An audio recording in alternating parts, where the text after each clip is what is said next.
Hey there, Max. Hope you're doing well today. This is our conclusion of our time together and and this set of video lessons. I'll kind of just give you some words of wisdom and hopefully kind of give you at least some sort of guiding light in terms of like what to do on your own or if you're trying to continue on, like what I would do in your situation.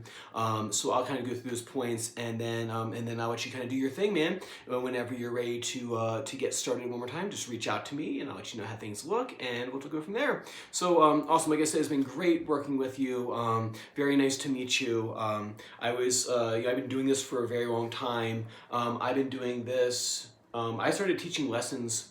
I started subbing for my teacher when I was I was a freshman in college, and I went away, and he called me one day and said, "Hey, can you come in and cover lessons for me?" And I love doing it, and then I kind of made a career out of it. I've been doing it a very long time. It's probably at this point it's been probably pushing 25 years just teaching people, 30 something playing guitar.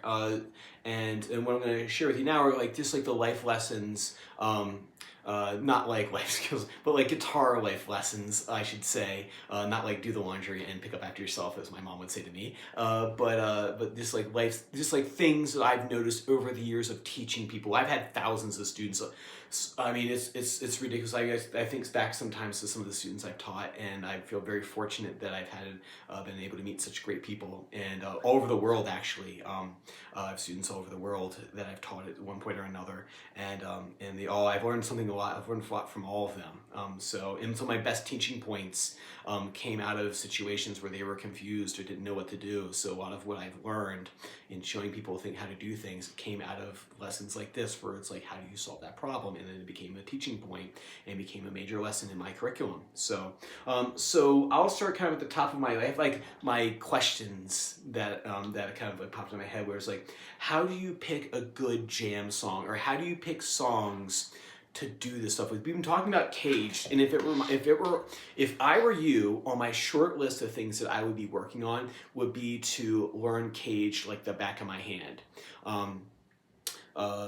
Good jam songs and good songs to use for this sort of thing are songs like your regular Neil Young, CCR, any incarnation of CSNY, Dead Tunes. Oh God, who else? Some easier Zeppelin tunes.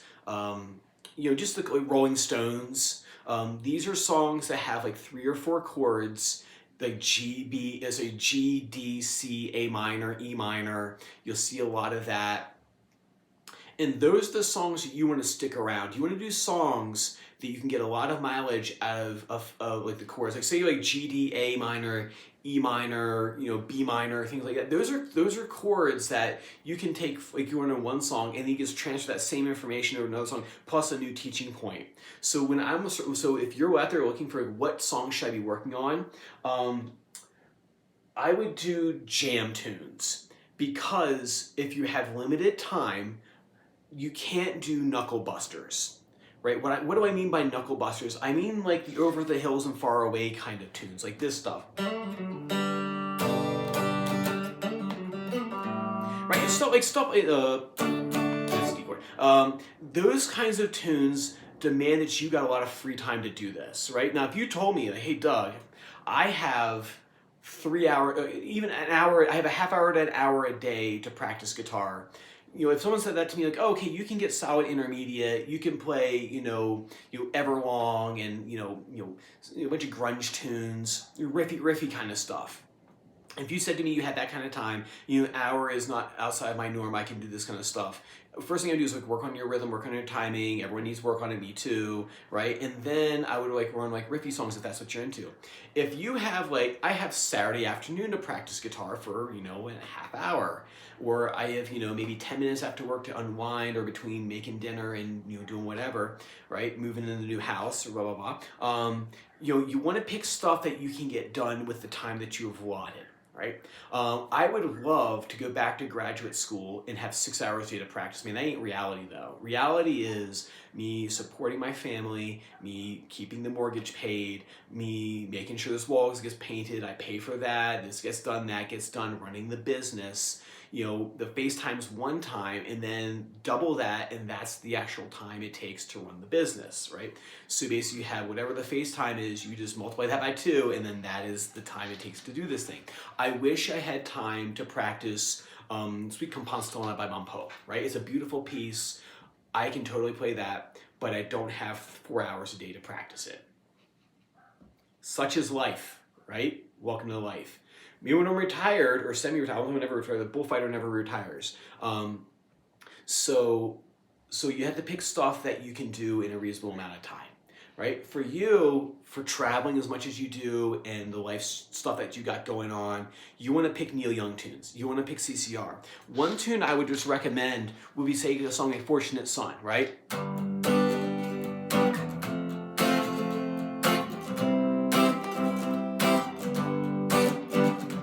Right, it's G, F, C, back to G. The chorus does G, D, C, back to G, right? You can sit there in an afternoon and learn something you didn't know before. That's the whole point, is learning one thing that you did not know before. For you, it'd be like getting all your cage chords, but not just knowing them, but knowing them, as I have in here, can you add a new concept and can you groove with said concept, right? So you take these songs, right? You take Fortunate Son and go, okay, first chord is a G chord. Okay, how many G chords do I really know on the fretboard? Oh, I know that one. That one's easy. That one there. I'll do this one here. So today I'm going to focus on getting C chord better under my fingers. Then he goes to F. Oh! I'll practice that for a bit.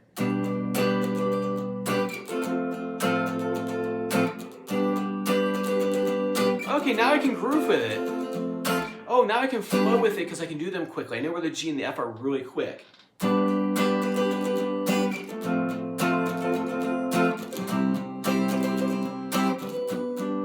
Today, I have Sunday off. I don't have anything. My wife hasn't scheduled anything for us. We're not going to a cocktail party. We're not going to brunch. We're not doing any of that because we're not going to a movie, right? I'm gonna learn how to play Fortunate Son. I'm gonna learn it like right here. I'm gonna use all the cage chords I know right in this area.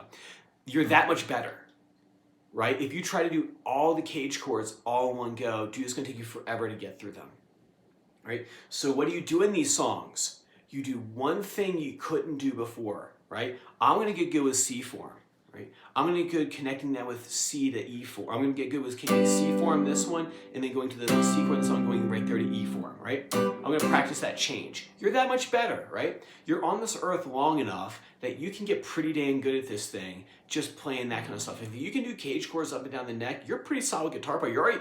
You're already better than like 98% of the guitarists out there if you can do cage smoothly. Actually, I think 99%, right? Most guitar players, they just do a little riff, right? And then that's it, right? They can't play the whole song. That's the other thing you gotta hold yourself to. That's why you do jam songs. Because jam songs like this, Susie, what you did, it's one riff and 3 chords. Dude, you can show that to somebody in a jam. Or you say, hey man, hey, you going to the barbecue? Yeah, we're going to the barbecue. I'm bringing my guitar. Hey, bring your guitar. Hey, we're in Susie Q. Let's jam it out there, right? It'll take the other person, however long to learn the song. That's what you got to do. So it's learning these songs that you can do in the time allotted that you've given yourself. If you quit your job and do what I do, like I said, even now, it's like I don't get to do it exactly what I got to do. I do things for other people. But if you quit your job and just play guitar all day, you make your millions in stocks or something like that, and you make your billions, and you get around to sit around and play guitar all day. Yes, you can absolutely learn all these complex, hard songs, but we have to be realistic with the time that we have. Right?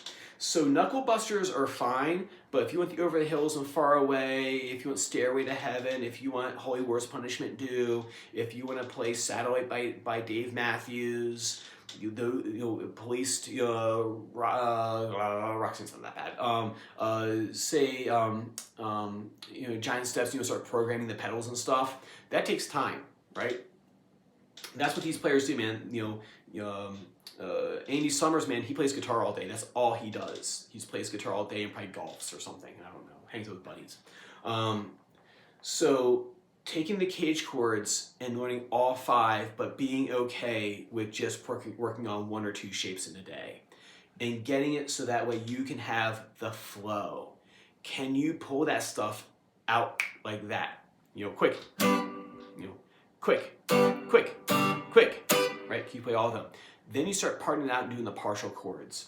So that's like my parting wisdom for you, is that in the years of doing this, having the wish to want to play really hard songs is one thing. Having the free time to do it is another.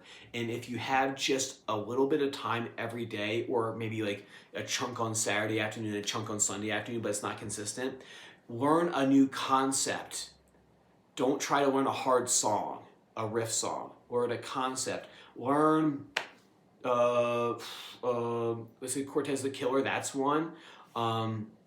Ripple, that's, those songs we were doing, that's why I picked those, is because they're just a couple of chords. It was a little riff in it. Born on the Bayou, or I think John Fogerty plays it.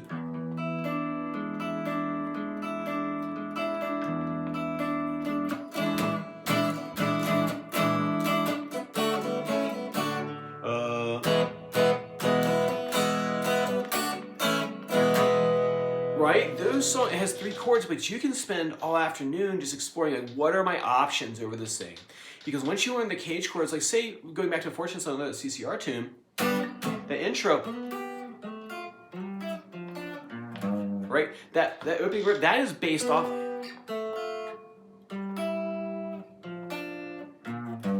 it is based off the cage shapes. That's where these guys are getting their riff ideas from. They're literally cage shapes. A modified E chord, right? That's the riff, right? Rebel Rebel by David Bowie. That's the song. Like there's like a couple other chord changes there. That's the song. It's like one riff. That's on. Look familiar? He's outlining an E chord. That's where these riffs are coming from. So that's my parting wisdom to you: is take it slow. Don't just learn a fact and just go keep it cool with a fact. Be creative with it. Work with that small piece of information enough that you can pull it out and use it in other situations quickly. That's the trick, quickly.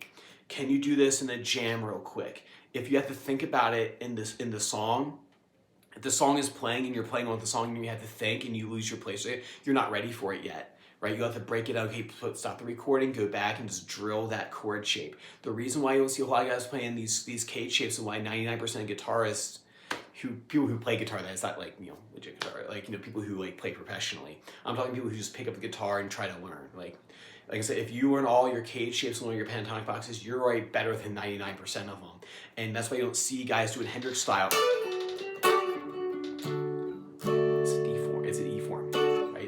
That's why you don't see these guys playing, because they don't have the patience to learn that kind of stuff. They want to just immediately, oh, I'm better, right? I want to riff, therefore I'm better. But take your time with the cage chords, learn them one at a time, just be able to connect them across the fretboard, and you're going to be that much better, man, I promise you. So with that, in conclusion, like I said, it's been really great working with you. Whenever you're ready to come on back, good luck, man. Good luck to you. Keep practicing, man. You're good at it, right? Keep up the good fight. All right, man. See you next time.